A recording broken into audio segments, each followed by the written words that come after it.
તો અમદાવાદમાં ગરમીને લઈ આજથી યલો એલર્ટ જાહેર થયું છે। 5 દિવસમાં ગરમીના કારણે 70 કેસ નોંધાયા। હીટ સ્ટ્રોકનો એક પણ કેસ નથી નોંધાયો। બપોરે 12 થી 4 બહાર નીકળવાનું ટાળવું જોઈએ।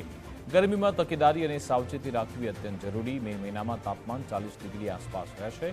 બાંધકામ સાઇટ પર ગ્રીન શેડ બાંધવા સૂચના અપાઈ। લેબર પાસે સાવચેતી સાથે કામ કરાવવા આદેશ આપવામાં આવ્યો છે।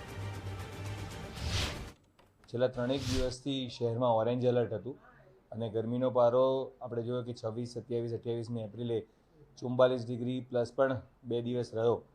પણ આજરોજ જે હવામાન વિભાગ તરફથી જે એલર્ટ મળેલું છે તો જે ઓરેન્જ એલર્ટ જે હતું એ યલો એલર્ટમાં કન્વર્ટ થશે। એટલે ટેમ્પરેચર 42 ડિગ્રીની આસપાસ 3જી થી 4મી મે સુધી રહેશે અને ત્યારબાદ ટેમ્પરેચર ફર્ધર ડાઉન થશે। એટલે 41 અને 40 ડિગ્રીની આસપાસ તાપમાન રહેવાની શક્યતા છે। એટલે કહી શકાય કે જે એલર્ટ આજરોજ મળ્યું છે એ અનુસાર જે ગરમીનો પારો નીચે જઈ રહ્યો છે અને શહેરીજનોને એનાથી રાહત મળશે।